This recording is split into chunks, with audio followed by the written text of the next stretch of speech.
The next of the ranged weapons we will be testing out are throwing axes. Unlike almost any other weapon in Salt and Sacrifice, these have nothing. You get 5 options to choose from and all of them deal physical damage, scaling mainly in strength. You take the axe, chuck it in an arc, and hope it deals enough damage. Doesn't sound super interesting on surface level, but it does make for a really good challenge run. So join me as we answer the question, can you beat Salt and Sacrifice with only throwing axes?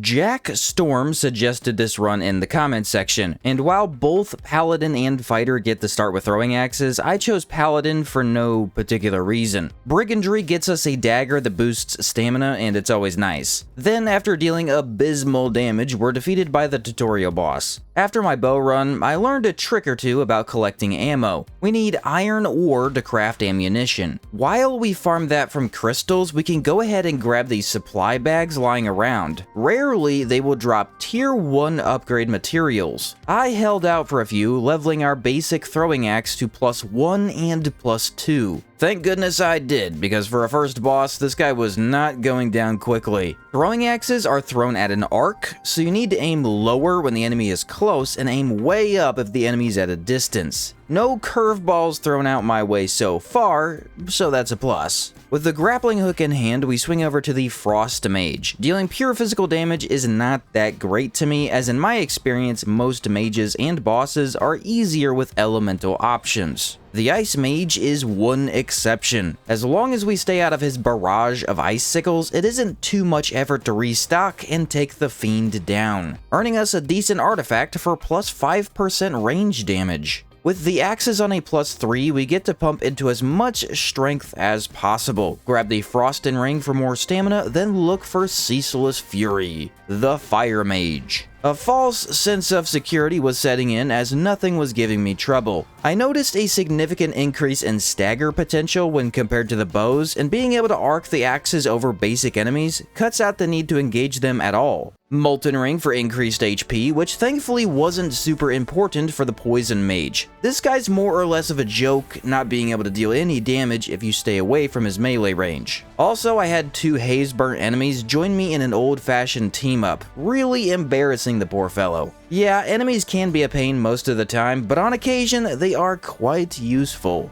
With 2 extra healing flasks, we have a max of 7 before facing the Water Behemoth. Ooh, we are finally seeing a significant drop-off in damage. After dealing around 24 to the surrounding enemies, we're hitting for 17. One restock will absolutely be required. Although with his very obvious tells before attacks and slower speed, we can dodge constantly and throw on repeat. Honestly, this is going a lot better than I expected. Dropping down for an exotic strand lets us increase our axes to 17 in total. Drowning Dagger allows us to regen stamina in more occasions, which basically means it slowly regens while we dodge. Sounds meh, but it's actually really helpful. But of course, the Green Huntsman is next, and here's where problems begin to occur. Being the fastest moving boss in the entire game, with a small arena, there isn't any time to restock. We've got the damage to beat him, yes, but no matter what I did, he always stopped me before we could get our axes back. If you can get him in a corner and sprint fast enough, you can just barely complete the animation. But our damage isn't that great, meaning a second restock would be required, and after minutes of dodging back and forth, trying my best, we finally run out of heals and are taken down.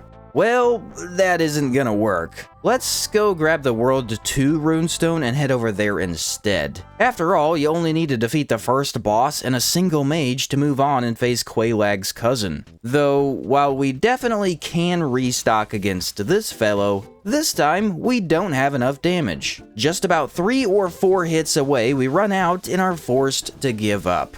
Now this was not a problem I saw coming so early on, and honestly, I don't fully know what to do next. After taking out a few roaming mages, I got up to 20 strength. Round 2 went about the same, as we're still 1 or 2 throws away from victory. Okay, maybe fighting the Nameless Water Mage will get me more levels. Nameless mages usually grant huge rewards, but they're also far more difficult. As I chased him down, I decided he too would have way too much health. No, I think we gotta go back to Huntsman. This time, taking off all of our armor for a light roll. The extra damage we deal should get him into phase 2 more quickly. That's where he adds in another attack to his combo. With just that amount of extra time, we are finally able to pull off a nearly flawless victory.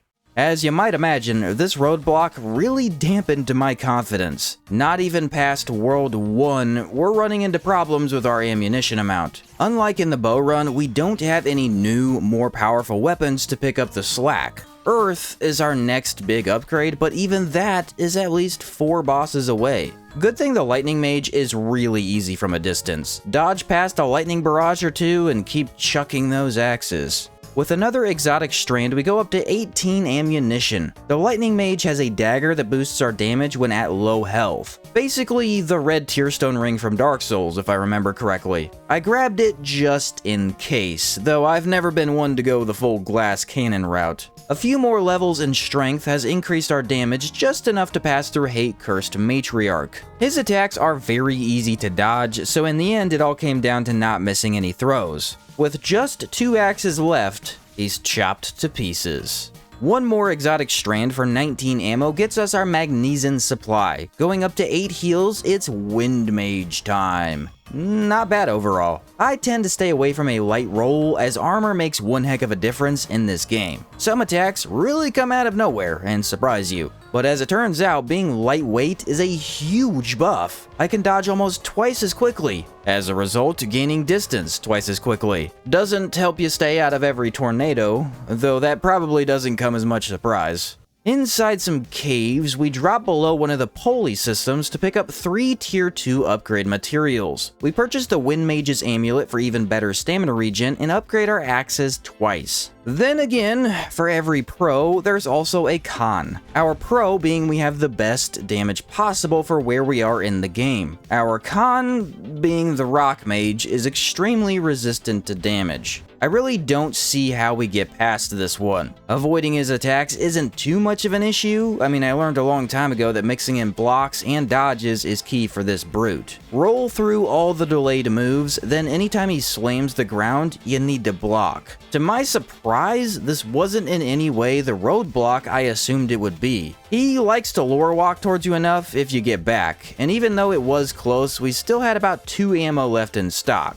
Luckily, the guy is enormous, so you really never waste any axes. Out of the frying pan and into the scalding hot volcano, because Tireless Exalted is arguably the hardest boss in Sacrifice. With a death status that more often than not one-shots you, there's no room for error. Pretty sure I died the exact same way I did in my bow-only run. Glad to see we're keeping things consistent around here. Let's go purchase the Earth Shatterer axes and try those instead. They scale the same in strength, and even though they aren't as upgraded as the previous axes, our damage is still higher. 47 is honestly pretty good for where we are, and there isn't much else to this fight. You need to make sure to restock constantly during phase 1, as there's plenty of time to do that then. But when his health gets lower, he starts throwing in that death barrage we hate. You can't restock during this time, so stay maxed out before then and perfect block the death. People always tell me to roll through this attack, but in my experience that never works. You roll through into his melee, and then you die while trying to heal.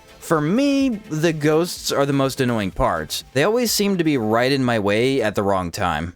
In an attempt to grab my Earth Axe upgrade, I tried the Nameless Rock Mage. Classic us running out of axes, only 2 hits from the win. I guess that isn't a viable option. No, let's press on into the castle, grabbing another exotic strand and the steel throwing axe on this ledge. This is a tier 1, weaker than the tier 2 Earth we already have. So not sure why it's after the better option, but it is what it is. What I had failed to realize is the next mage up, Caretaker of Dry Bones, he also drops tier 2 upgrade materials. He deals a crazy amount of damage with his skulls. With no armor on, this undead red magic is almost impossible to survive. Looks like we're gonna have to simply dodge everything perfectly. Easier done than you might think. The earth axes seem to stagger even better than the basic ones did, granting more than one opportunity to freely attack. But of course, we didn't get a good chance to rest before fighting, and we don't have enough ammo for the win.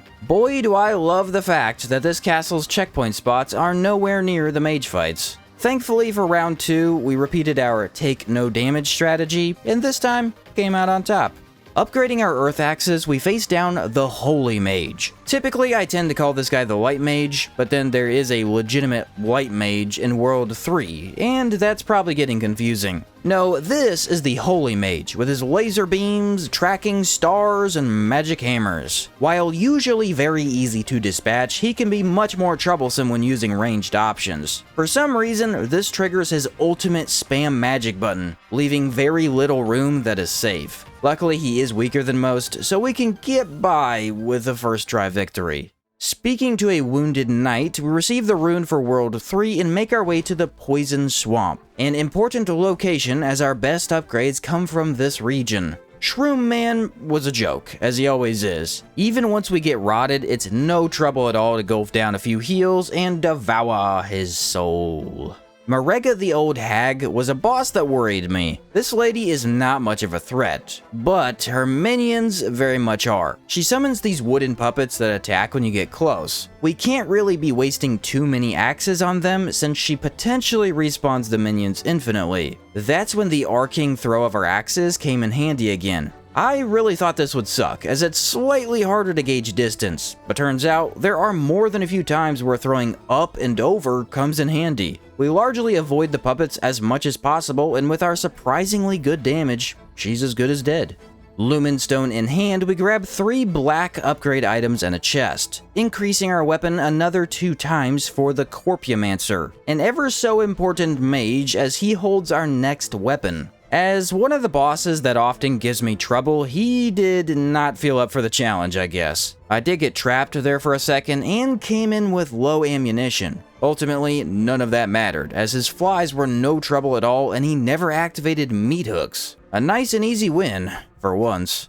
With the new Flesh Hunter throwing axes, we now deal both physical and cold damage. At least we will once they're upgraded enough. For now, we continue using rock, to little success. Sapped Heart was much more tanky than I had expected and ate every single axe we had. Yet another close encounter we're forced to walk away from. Well, there are a few things we can do. Starting the nameless hunt for Corpumancer lets us farm his minions for materials. With those, we craft the leather ring for a nice boost in damage. After grabbing one of these strands here in this swamp, we go up to 21 axes in total. That's when I found something really interesting on the wiki. Next to the Corpumancer's original location is a secret entrance. Head up and to the right through a hidden wall. Close to the end, you'll fall down, which was tough to figure out where I should jump, but get past the drop and we can collect 3 frost materials. Exactly what we needed to get our new axes upgraded twice. This time, we're ready. With more levels and strength, a new ring for damage, and more than just physical attack, we have more than enough to take this creature down.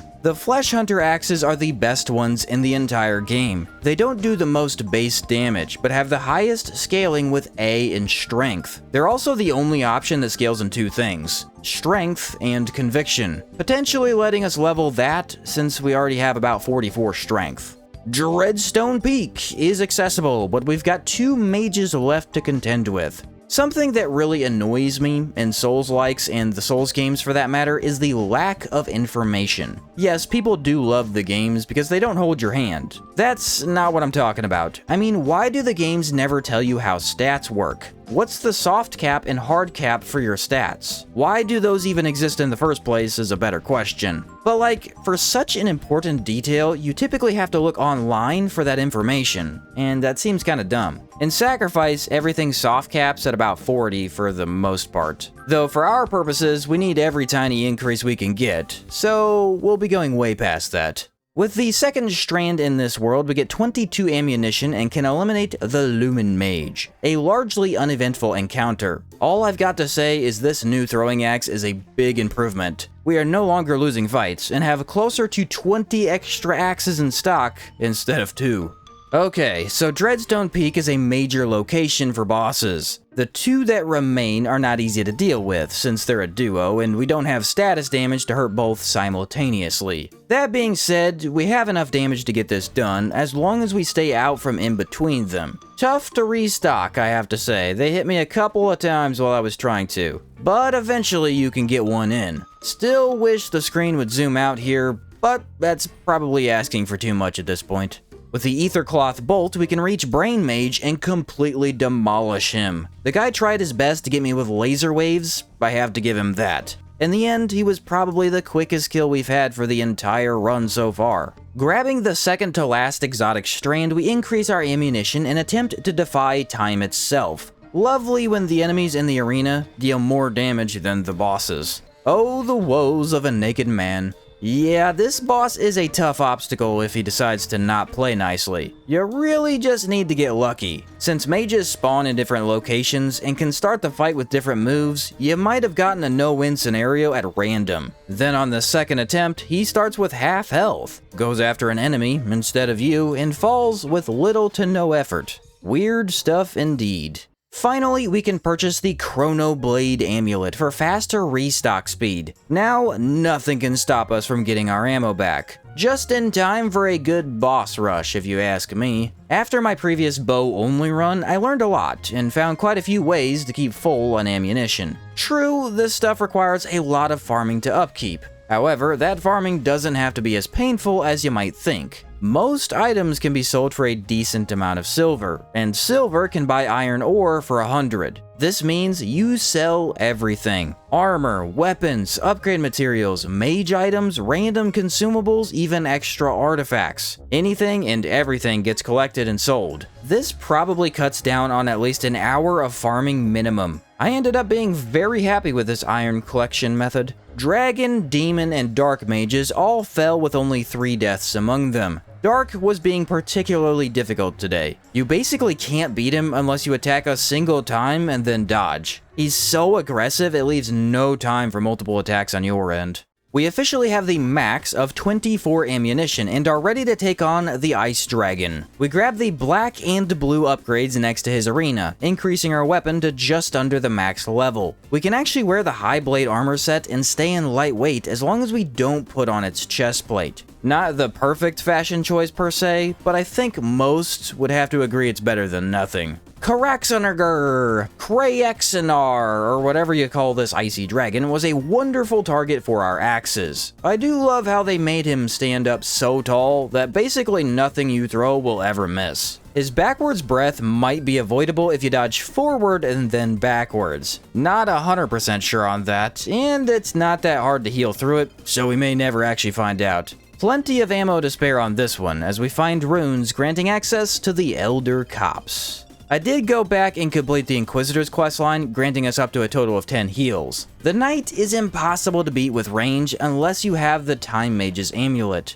Increased restock speed really comes in handy when the boss can jump 20 feet towards you. He has a limited moveset, but is fast, so you end up throwing one axe, then dodge 3 times. Throw one more axe, and then dodge across to the other side. It's maybe not the most extravagant fighting style in the world, but it does work, as long as you never get greedy. Time magic is probably the most fun against this guy. Managing to completely stop him in place is so satisfying after runs like these, where he keeps you on your toes the entire fight. The build isn't getting much stronger at this point, though we will get 0.3 increase in damage for each strength we level. Not much, no, but 10.3s is 3 extra damage. And every little bit matters on this run. Died to the Synclemancer, as one tends to do. I find that if I end up getting caught mid-range, I'm just dead. Close and far are perfectly fine, but be a couple feet from him and you're in trouble. On the second attempt, I had an undead cleric enter the fight and really messed this guy up. He got in multiple hits, while I got at a distance and threw to my heart's content. An abnormal amount of help from enemies this run. Can't say I'm against it. We do want to complete the DLC last, considering the final boss there is going to be tricky. Elder Cops it is then. Crystal Mage did almost nothing. He usually gets me with his melee a lot, though for once I was able to dodge it. Now, Glyph Mage was a complete nightmare on the other hand. One of his minions entered the fight, and since it is his minion, I get no help this time. Plus, this is one of the hardest hitting basic enemies in the game. He beats you to death with a flag. Overall, not a good time. Avoiding him entirely was my best solution. Ever Parched Ring is my new favorite item in the game. Increasing our flask drinking speed is insanely useful, and that increase means you can take them instantly pretty much. On the way up to Worm, we get a massive artifact drop. 12% increased range damage with 17% chance at free ammunition. Possibly the best ranged artifact I've ever seen in the game. I mean, this is a really nice drop. While throwing axes started off strong, they had a massive drop off. My entire mid-game was pretty difficult, mainly because with no elemental damage, we were struggling to finish fights. Now that we're at the end, things have picked back up. It's easy to attack by lobbing axes up in the air. Our damage is almost past 100 per hit since we have only upgraded our damage stats. And with a light roll, we can easily dodge any attack. I have to say though, it would be really nice if we could get the faster restock speed amulet much earlier than World 4. Kinda need that thing at the start of the game. I did forget about the secret mage fight up here, so I had to go back and talk to the NPC a couple of times. Once he finally moved up, his transformation takes place and we go to town. Every one of his moves feels like a roll catch. You think you should dodge early, but then he catches you with a later move. Got me a few times, but it was never enough to take me all the way down. Surprising since I have no armor really. And since he's got very little health, we only needed 11 axes to bring him to his knees. Purchasing the Crystal Axe from the Crystal Mage gives us physical and light damage. Potentially a good option, but the scaling is far worse, so not much incentive to use it. Going up to 11 heals, we meet with the Icon of Pandemonium, a boss that usually is done and over with before it even begins. However, that wasn't quite the case this time. He was all over me. My axes can hit him pretty much anywhere in the arena, but I needed to aim way up to do so. Any of his attacks aren't a huge issue except for the lightning storm. You're forced to hold down block during that move, preventing us from dealing damage and wasting a huge amount of our stamina. One restock was necessary, and this one was really close, only saved by that increased flask drinking speed. Man, do I love that ring. Outside this arena is our weapon's final upgrade material, finally pushing us up over 100 damage per axe throw. DLC time, baby! After selling every single item I had at this point, we pretty much have infinite ammo stored up. No more farming in our future. Ultimately, I would have to say that this weapon type is terrible. Like, probably the worst in the entire game. Yes, we're dealing great damage at this point, but that's with every possible skill going towards scaling our damage. Half the time when I do these runs, I don't even boost damage that much. We didn't have to make use of the red tearstone ring mode in order to beat any bosses, so that's nice for sure, but it still felt pretty lacking. The best thing it has going for it is its arcing throw. You get a lot of fun out of gauging the distance and going over enemy heads to hit the bosses. What its weakest feature is everything else. Mainly being reliant on physical damage and all the options being later in the game hurts it big time. Can't say I haven't had fun thus far. I mean, outside of a few tricky bosses, we got through well enough, and it's always a good time not relying on OP magic spells to get you through. 4 divines were a fun fight for like the first time ever. We can hit the eyes anywhere they decide to pop up. Too bad you need to stand still doing absolutely nothing for half the fight, as they simply move around. But I have to say, any amount of positivity we can gain from this encounter, we're gonna have to take. Barracks, the final boss of the DLC, was a pain and a half. This guy is the exact opposite of the main game's final boss. For that fight, you tend to stay out of melee range. For this guy, you're forced to get in close. I made the poor decision to try and lob from a good distance. Well, he loves to use giant lunge attacks that can hit you even after you've rolled. Noticing this wasn't going well, I decided to stick to him like glue instead. Now he was using the most basic melee combo he has on repeat. throw one axe, then dodge. It's a common strategy we've needed to employ for this run. In second phase, he's a much bigger target. When his large AoE gets built up, there is more than enough save time to axe him, leading to what I call a swift and decisive victory. Going up against the final boss, we're only level 84 with 62 strength and 28 conviction. Our build consists of Chrono Blade Amulet for the restock speed, Flesh Hunter Axes as our weapon, Ever Parched Ring for flask drinking speed, Leather Ring increases our damage, High Blade Armor, excluding the chest plate obviously, and Drowning Dagger for stamina regen. Then of course we have that insane ranged artifact that I still can't believe dropped. Alright, let's cut this guy down and bring this run to an end. Fun fact about the final boss of Sacrifice, his grab is often a one-shot, unless you have on decent armor. So yeah, that's not a very fun way to go. The optimal way to face this looming presence is with ranged damage, which we have. However, you need to be very careful and watch his movement when spamming axes. If he pulls forth twigs into the air, you have to block that or roll behind him. If he stabs his weapon into the ground, start running in one direction. His melee doesn't happen all that often like this, but if he makes this quick twitching motion, you need to roll into him. That is his grab. Once you reach about half of his HP, he adds in a new grab. This one I've never really known how to dodge before, but finally here's where I figured it out. After he does a scythe spin, he's gonna jump towards you. It catches you off guard because there's no downtime and usually you expect a melee after that. Once you see it though, that move is almost too obvious, and then he's got nothing left to threaten you with.